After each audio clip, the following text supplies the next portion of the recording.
Apa perasaan kalian kalau melihat cerita-cerita sukses? Kalau gue jujur, gue kadang baperan. Umur 12 aja udah dapat miliaran. Sedangkan umur gue sekarang, gue malah bikin YouTube videos. Kalian kadang-kadang juga pasti mempertanyakan dirinya kalian. Kayak, kalian tuh kompeten gak sih? Gue tuh punya kredibilitas gak sih? Apa sih yang gue lakuin di dunia ini? Atau pertanyaan besarnya, ada gak sih suatu prinsip yang bisa kita implementasi untuk memperbesar kemungkinan kita jadi sukses?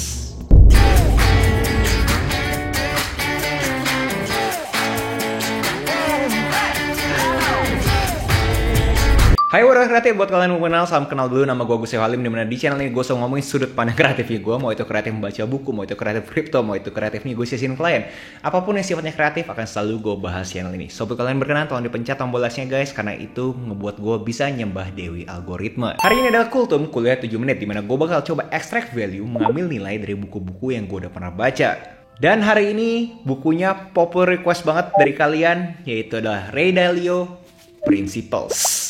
Sebelum gue mulai, gue mau share dikit format dari Kultum ini. Dimana gue bakal coba share dulu poin per poin yang gue dapat dari buku ini. Dimana poin yang gue dapat itu bisa beda dengan apa yang author itu mau coba bawakan. Ini hanya impresinya gue. Dan di akhir video akan selalu ada yang namanya peran antagonis. Dan buat kalian kagak tahu, gue punya giveaway buku yang gue bilang iku-ikuan. Kalau misalnya kalian pengen ikutan, caranya gampang banget. Kalian tinggal subscribe, komen apa yang kalian dapat dari konten Kultum gue yang ini, dan follow gue di Instagram karena di sana yang gue bakal share pemenang iku-ikuannya gue. Dan bukunya kagak harus Principles, kalian bisa minta buku apapun, gue bakal langsung kirim ke kalian punya alamat. Dan buat kalian kagak tahu, gue juga barusan luncurin gue punya ebook 20% viral. Ini untuk kalian yang pengen menjadikan kreator ini profesinya kalian. Buat kalian yang tertarik, link ada di deskripsi. So, balik ke bukunya Ray Dalio, Principles. Kenapa gue pengen bawain buku ini? Gue rasa cocok banget dengan iklim kita saat gue buat video ini. Kayaknya semua orang itu mempunyai perubahan gaya hidup. Dan dimana media sosial kita makin lama makin banyak orang yang memamerkan kekayaan, bikin kita juga terpengaruh kan. Kayak gue tuh harus ikutan juga, segak sih kripto tuh beneran atau kagak sih. Dan buat kalian yang bisa relate ke hal-hal seperti itu, menurut gue kalian butuh prinsip untuk mitigasi semua yang ada di sekitar hidupnya kalian. Jadi itu kenapa kalau ngomongin prinsip, gue pengen ngomongin Principles by Ray Dalio. Kita mulai aja. Prolog, seberapa kredibelnya Ray Dalio? Dia bisa dibilang seorang legenda di US capital market. Dia adalah founder dari Bridgewater Hedge Fund, di mana berdasarkan Forbes saat gue buat video ini, dia manage 155 billion US dollars. 155 miliar US dollars. Dan yang gue suka sama si Doi dari awal pembukanya bahwa dia tuh klaim dia tuh orang tolol. Dimana dia klaim dia tuh kagak pintar-pintar banget, tapi apa yang membuat dia jadi tanda kutip sukses adalah gimana caranya mengatasi hal-hal yang dia tidak mengerti. My success has more to do with knowing how to deal with not knowing. Di sini Doi cerita setelah berkecimpung di US capital market selama berpuluh-puluh tahun, dia mendapatkan suatu insights yang dia bilang adalah Holy Grail Investing. Bahkan kalau misalnya kalian YouTube search saja, keluar video beliau mencoba share bagaimana caranya kalian membuat portfolio kalian all weather portfolio, dimana mau seberapa parah marketnya pun kalian punya portfolio masih bisa hijau. Secara teori kalian pilih 15-20 unrelated income streams, uncorrelated yang tidak berkorelasi. Dengan semakin tidak berkorelasi, semakin menurunkan kalian punya resiko tanpa harus mengorbankan kalian punya expected return. Bro, too good to be true lah, itu cuma asbun doang bro. Well, jelasnya gue kagak tahu apa yang benar atau yang salah, tapi kalau berdasarkan reportase ini, yes, di tahun 2020 dimana semua orang kebakaran, dia kagak kebakaran guys. Cuma 17%. 2020 mah gue naik 400% bro. Iya, tapi beliau tuh udah 60 tahun loh di capital market. Kalian baru berapa tahun? Itu tetep aja bro, 2020 mah 17% mah gue ketawa bro. Iya, tapi beliau aset under management itu 154 billion US dollar. Kalian berapa? 2 juta rupiah. Cara bikin prinsip di dalam konteks diri lu sendiri. Pertama, kalian harus memutuskan apa yang kalian mau. Decides what you want. Lalu cari apa sih yang benar, what is true. Lalu untuk mendapatkan apa yang kalian mau di dalam konteks what is true, apa sih yang harus kalian lakukan? Contoh kalau misalnya bikin goal, jangan takut untuk bikin goal yang ambisius. Kalau fail itu sesuatu yang normal. Begitu fail, kalian coba belajar, lalu melakukan improvisasi atau iterasi. Improvisasi terus sampai akhirnya kalian capai goalnya kalian dan akhirnya kalian ambil more audacious goals. Kalian harus punya goal yang sangat jernih banget. Kalian identifikasi problemnya apa dan jangan berikan toleransi terhadap problem-problem yang menghalangi kalian mencapai goalnya kalian. Lalu pastikan langsung sampai ke akarnya, the root cause. Ini menurut gue yang penting banget. Kalian benar-benar harus sampai akar. Karena kalau ngomong paling generik, orang-orang kalau misalnya nggak nyampe goalnya, mereka bilang, ya gue kagak hoki lah bro. Itu sangat generik kan, kayak semua orang juga bisa bilang, ya gue kagak hoki lah bro. Kalian harus benar-benar punya thought proses kenapa kalian kagak hoki.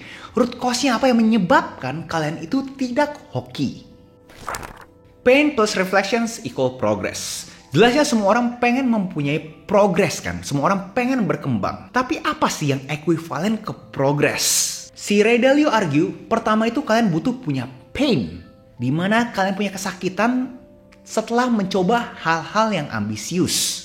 Begitu kalian udah coba tapi gagal, udah merasakan painnya, jangan takut atau nyerah. Kalian melakukan refleksi kenapa pain itu bisa terjadi dan bagaimana caranya kalian bisa mitigasi pain itu untuk terjadi lagi. Itulah namanya reflection.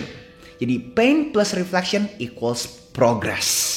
Gimana caranya kita bisa handle kita punya kekurangan? Ada 4 cara menurut si Ray Dalio. Pertama adalah ya kalian terima aja. Gue cupu. Kedua kalian harus terima lalu kalian coba strengthen kalian punya kelemahan. Gue cupu. Tapi gue pengen coba lagi. Ketiga adalah kalian terima lalu kalian coba work around it. Gue cupu. Siapa yang bisa bantu gue di area ini ya? 4. Change goalnya kalian. Gue cupu. Goal berikutnya apa ya? Cara membuat tim yang solid. Si Ray Dalio bilang dimana kalau misalnya kita pengen coba membuat suatu perubahan yang signifikan di dunia ini, kita jelasnya kagak bisa sendirian. Dan kita harus punya tim yang sangat solid banget untuk ngebawa kita ke goal yang ambisius itu. Tapi pertanyaannya gimana caranya kita bisa buat tim-tim yang seperti itu?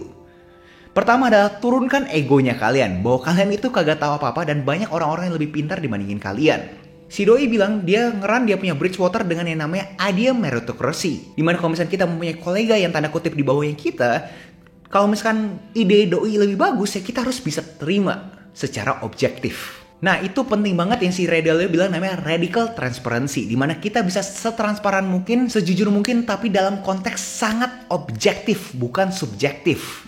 Problemnya apa? Coba kita bedah secara objektif. Ada beberapa quotes yang pengen gue komentari. Kalau misalnya kalian kagak kebaca, kalian bisa pencet pause dulu. Kenapa gue pengen komentar yang ini? Menurut gue bener-bener bagus banget.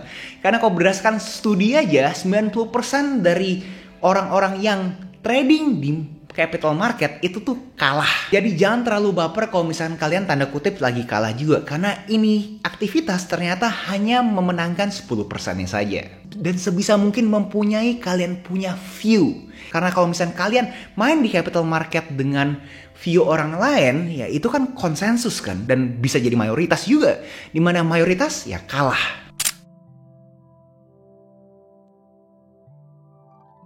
Ini juga gue pengen share karena menurut gue memang benar kita bisa dapat apa yang kita mau, apapun. Tapi gak bisa semuanya. Yes, menurut gue beneran kita bisa dapat apapun yang kita mau. Cuma pertanyaannya, kita mau sabar gak untuk mencapai ke titik tersebut?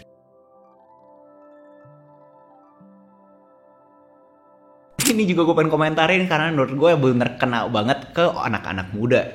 Karena anak-anak muda mempunyai goal, contoh gue pengen punya rumah 1000 meter, gue pengen punya rumah 10.000 meter. Bukan itu goalnya, itu bisa dibilang itu keinginan. Dimana kadang-kadang keinginan kita itu yang ganggu kita punya goal.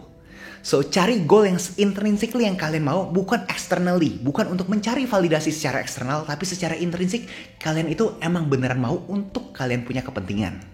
Peran antagonisnya, jelasnya siapalah gue cuma YouTuber gagal, kenapa gue mau antagonisin bukunya Ray Dalio yang manage 155 billion US dollars di US capital market.